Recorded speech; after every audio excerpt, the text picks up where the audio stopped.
ditemani dengan 4 teman saya. Namun sebelum kita berkenalan dengan keempat teman saya, izinkan saya terlebih dahulu untuk memperkenalkan diri saya. Perkenalkan, nama saya Michael Fauzi Sibarani, asal saya dari Majalengka, dan di sebelah kiri saya ada siapa? Halo sobat berakhlak, saya Riharan Sipanatan, asal saya dari Cikarang. Dan di sebelahnya ada siapa, Pak? Halo sobat berakhlak, nama saya Muhammad Hendra Kafi, saya dari Indramayu. Coba bapaknya yang sebelah kanan Bapak diperkenalkan. Halo sobat berakhlak, nama saya Muhammad Ihsan Fikri Imani, asal dari Garut. Dan ini dia perempuan satu-satunya yang ada di kelompok kita.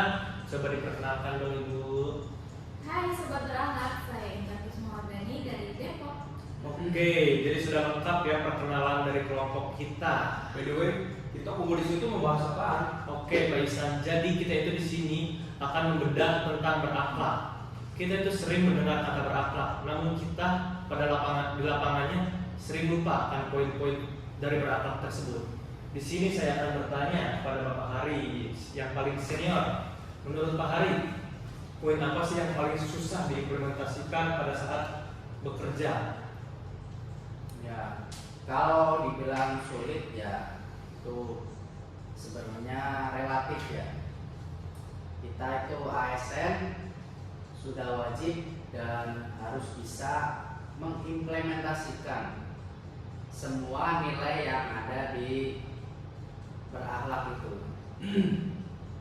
Namun menurut saya ada nilai akuntabel itu yang memiliki tantangan paling besar. Karena apa?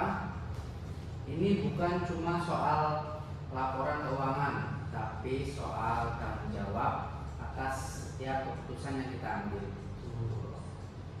Nah, dulu itu Bapak Hak, tapi seringkali di lapangan kita mau berorientasi pelayanan, tapi terbentur sama sistem yang lama. Nah, kalian tahu nggak yang paling IT di kantor ini siapa? Bapak Haidar. Betul sekali. Coba Menurut dijelaskan. Bapak Haidar itu gimana?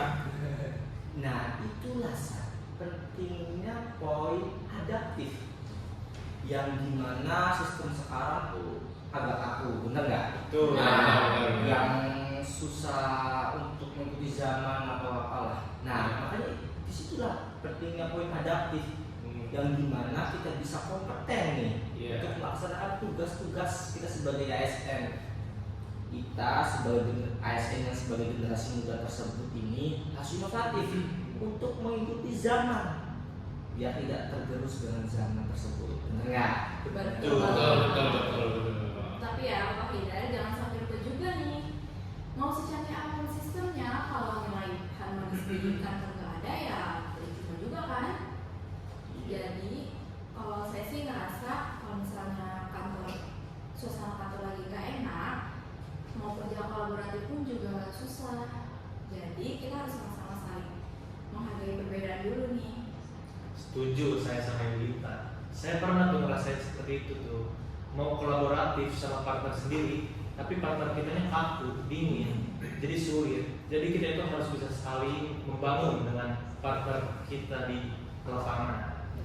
Nah itu dia masalahnya. Kadang ego sektoral itu masih tinggi. Padahal kalau kita loyal sama tujuan instansi, harusnya kita bisa singkirkan ego pribadi buat kepentingan yang lebih besar kan? Tuh. Betul itu, Ya. Bapak Ihsan. Loyalitas itu luas ya cakupannya. Bukan hanya kita berangkat pagi lalu pulang malam melebihi jam kerja, tetapi juga menjaga nama baik rekan kerja dan pimpinan. Itu juga bagian dari loyalitas. Kalau ada masalah, selesaikan di dalam dengan harmonis, bukan malah saling menjatuhkan di luar. Nah itulah jadi sebenarnya pentingnya berakhlak itu ya kayak gitu, seperti rantai, dalam artian saling mengaitkan. Tapi kalau misalnya ada satu aja yang putus, itu nggak bakal bisa jalan. Makanya kalau ada dalam sistem itulah ada yang satu putus, itu akan menghambat semuanya. Dan apa sih yang paling penting? Semua ini ujung-ujungnya ya buat masyarakat itu sendiri. Balik lagi ke poin Jadi semua sistem dan inovasi yang dibahas sama Bapak Haidar tadi, ya tujuannya agar masyarakat makin percaya sama kita. Gokil sobat berakhlak. Diskusi kita ini singkat namun sangat dalam ya. Jadi intinya sobat berakhlak, berakhlak itu bukan soal cuma pemahaman, tapi bagaimana kita mengimplementasikannya dalam pekerjaan kita sehari-hari. Itu Singkatnya, kerja tuntas, integritas, jelas. Oke, mantap. Seru juga ya obrolan kita hari ini ya. Jadi mungkin kita cukupkan dulu ya obrolan kita. ya. Kita sampai jumpa lagi di episode selanjutnya. Terima kasih sobat berakhlak. Sampai jumpa.